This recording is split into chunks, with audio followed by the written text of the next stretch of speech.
Once again, another girl of India lost her life because of rape. Once again, ये incident हो जाने के बाद people came on roads for protest, for candle march. Once again, politicians came forward and started playing their blame game. Once again, we are demanding for the same thing कि जिसने भी ये किया उसको फांसी की सजा दी जाए। हर बार यही सीरीज ऑफ इवेंट्स चलती है और हर बार ये सब हो जाने के बावजूद एक और ऐसा इंसिडेंट दोबारा से निकल के आ जाता है। हर बार हमारी ये डिमांड रहती है कि जिसने भी ये किया है उसको कैपिटल पनिशमेंट दी जाए, उसको फांसी की सजा दी जाए, जो कि मैं मानती हूँ कि सबसे बड़ी पनिशमेंट कंसिडर की जाती है हमारी कंट्री में। पर मुझे एक बात बताओ कि क्या उससे जस्टिस मिलता है? जो इंसान, जिस लड़की की लाइफ चली गई, उसकी लाइफ दोबारा वापस नहीं आने वाली, उसके जो फैमिली है उसको वो बच्ची दोबारा वापस नहीं मिलने वाली है, और इस चीज की भी कोई गारंटी नहीं आने वाली है कि इसके बाद दोबारा से फिर से कुछ ऐसा नहीं होगा।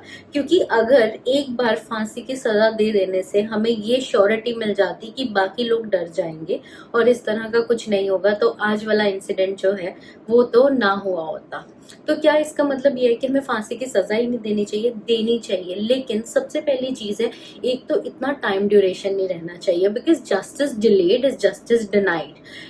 कुछ होते हैं जिनको फांसी की सजा मिलती है, लेकिन बाकी जो होते हैं वो बच के निकल जाते हैं अपने कनेक्शंस के साथ, और इतना लंबा टाइम ड्यूरेशन होता है कि कुछ ना कुछ मॉड्यूलेशंस वो होती हैं वो कर जाते हैं। तो उसके कारण जो ये डर है कि अगर हम कुछ इस तरह का करेंगे तो हमारी जो लाइफ है वो चली जाएगी, वो डर इस बड़े स्केल पे पहली बात तो इंडिया में एग्जिस्ट ही नहीं करता है।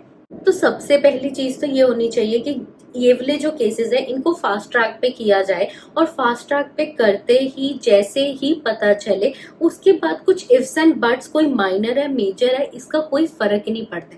जिसने इस तरह का कुछ कर दिया उसकी कैपिटल पनिशमेंट जो है, उसकी फांसी की सजा जो है वो 100% फॉर श्योर होनी चाहिए। और ये ऐसी सजा नहीं होनी चाहिए जो एक जेल के अंदर होगी और हमें देखने को नहीं मिली, वो ऐसी होनी चाहिए कि वो सबके सामने हो, क्योंकि जब सबके सामने होगी ह्यूमिलिएशन फील होगी, फैमिलीज को ह्यूमिलिएशन फील होगी, तभी जाके जो इंसान है उनमें इस तरह का डर जो है वो डर बैठेगा।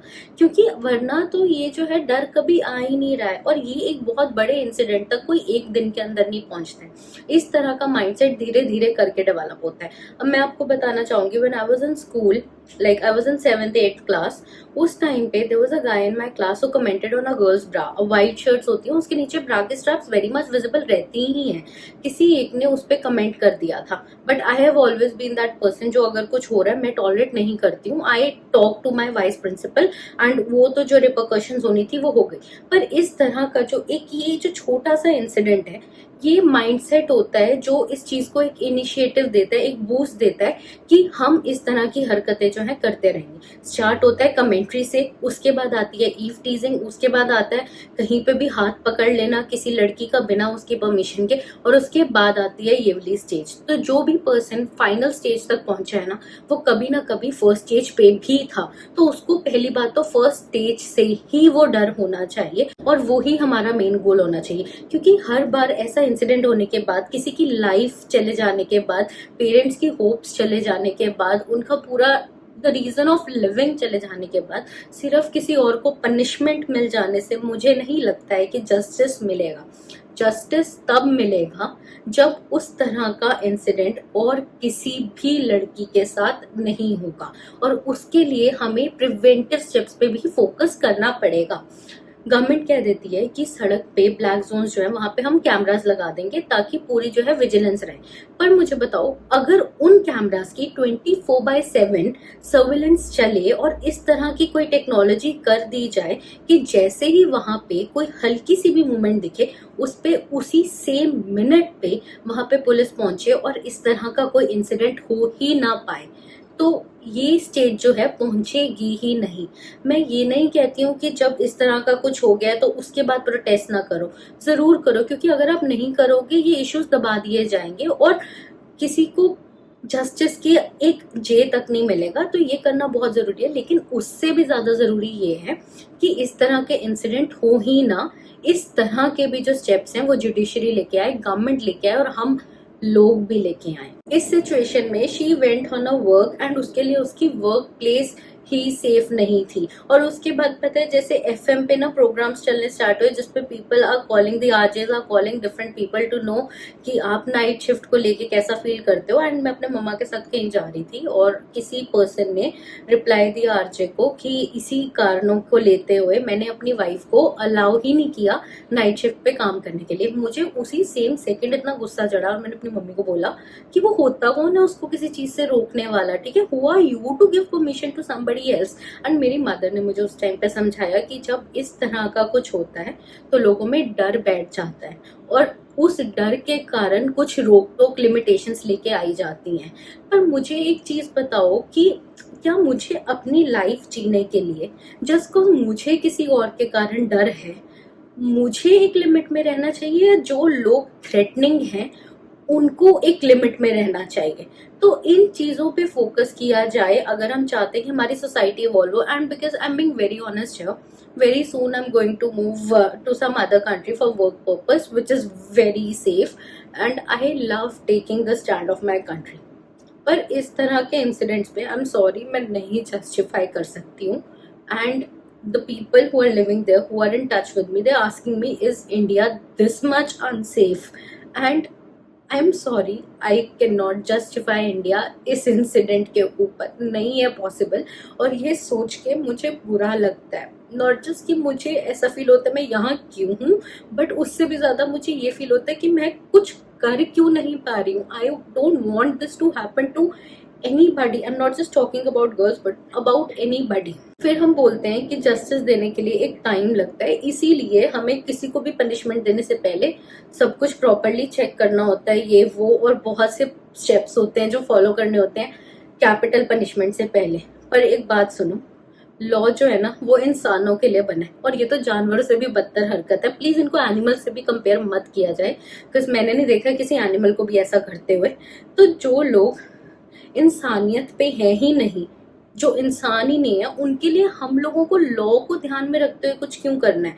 जो इस तरह का कर रहे हैं उनको रखो ना सड़क पे रख के उनको पनिश करो ताकि सब देखें और उस तरह का डर जो है वो इस माइंडसेट के लोगों के जहन में बैठ जाए। क्योंकि देखो दुनिया का हर लड़का बुरा नहीं है एंड मेरे अपने भाई हैं, मेरे अपने फ्रेंड्स हैं, बहुत प्यारे, और कई अननोन्स भी मिले हैं जिन्होंने मुझे खुद को इतना सेफ फील कराया है। पर जो बुरे हैं उनको सामने लेके आओ और उनमें डर इस तरह का बिठाओ कि वो इस तरह का माइंडसेट बने ही ना, और उनकी फैमिलीज खुद उन्हें डिसऑन करें। और वो तब करेंगी कि जब जिसने जो किया उसकी फैमिली को भी सामने रखो ना। तुम उसकी फैमिली की आइडेंटिटी हिडन क्यों रखते हो कि बच्चे की गलती है तो पेरेंट्स नहीं भुगतेंगे? क्यों नहीं भुगतेंगे मुझे बताओ। घर पे बड़ा करना, मैनर सिखाना, संस्कार देना किसका काम है? फैमिली का काम है। और फैमिली हमेशा ये देती है।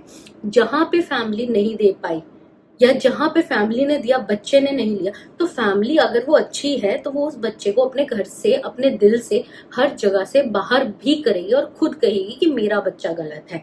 तो इस तरह से फैमिलीज को भी सामने लेके आओ, क्योंकि हर बच्चा किसी ना किसी टेंजेंट पे जाके अपने घर वालों से अटैच्ड होता है। तो अगर वो अपने घर वालों से अटैच्ड है और उसको पता है कि उसके कुछ ऐसा करने से उसकी फैमिली मेंबर्स तक की डिसरिस्पेक्ट होगी, तो मुझे लगता है कि शायद वो एक बार सोचेगा।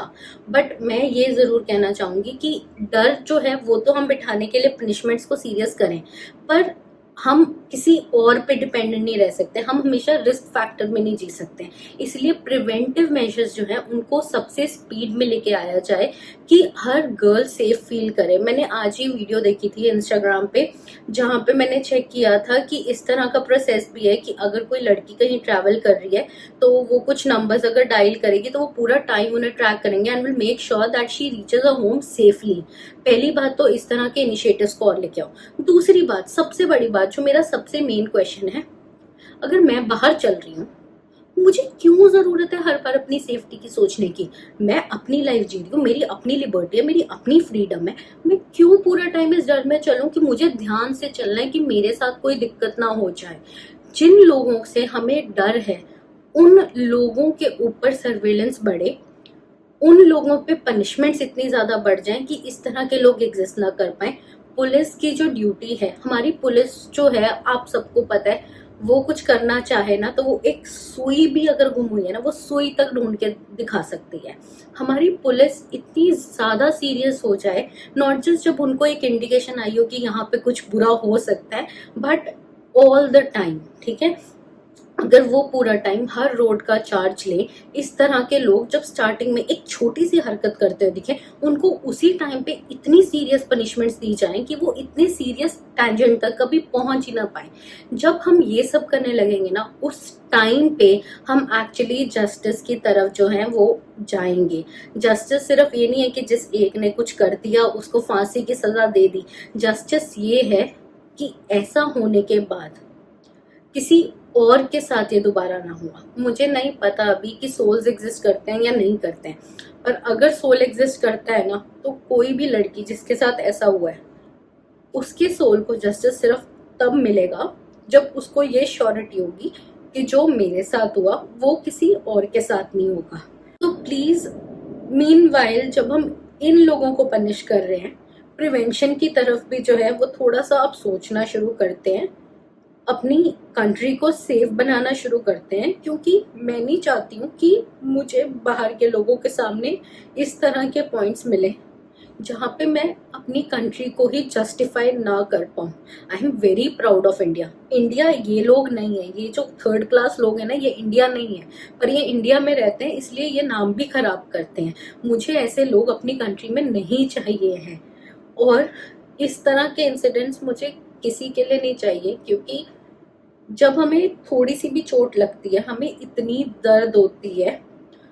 उस लड़की को उस टाइम पे सिर्फ फिजिकल पेन नहीं हुई, इमोशनल पेन हुई, मेंटल पेन हुई, नम हुई होगी, वो हेल्पलेस फील किया होगा उसने। मुझे नहीं पता उसने उस मोमेंट में कितनी बार वो उस सेम मोमेंट के अंदर मरी होगी। मुझे ऐसी लाइफ, ऐसा इंसिडेंट दोबारा कभी चाहिए ही नहीं है, और मुझे इस तरह का जस्टिस चाहिए। मैं गर्ल हूँ, मुझे जस्टिस चाहिए। तुम गर्ल हो, तुम्हें जस्टिस चाहिए, और तुम जो बाकी जो लड़के हो, तुम्हें भी जस्टिस चाहिए। क्योंकि सोसाइटी में सबने रहना है। एंड आई एम सॉरी, इस वीडियो में बहुत सारे कट्स थे, बिकॉज मैं नहीं चाहती थी कि मैं वीडियो के बीच में कहीं पे रो रही हूँ या कुछ। और मैं 2 दिन से इस वीडियो के बारे में सोच रही हूँ बनाने का, पर जब भी शुरू करती हूँ मुझे नहीं पता। So I just wanted to put this forth, and I did, and I would request you all, if you are on social media, please post about it। because देखो, ऐसा नहीं है कि आपके पोस्ट करने से ही कुछ होगा, पर बात ये है कि अगर आप पोस्ट करोगे एक चेन बनेगी, और उस चेन से क्या होगा, ये इशू जो है वो दबाया नहीं जाएगा। और ये जो प्रोटेस्ट है वो चल भी इसी कारण से रही है। वरना देखो, अगर सब लोग इकट्ठे नहीं होंगे तो कोई भी चीज जो है उसको इतना ज्यादा इम्पोर्टेंस हमारी कंट्री में नहीं दी जाएगी, और पॉलिटिकल प्रेशर्स के अंदर आके दबा दिया जाएगा। उसको हमने दबने नहीं देना है। तो प्लीज, अगर आपके पास कोई भी प्लेटफॉर्म है, please post about it, post your voice, and tell the government what you exactly want.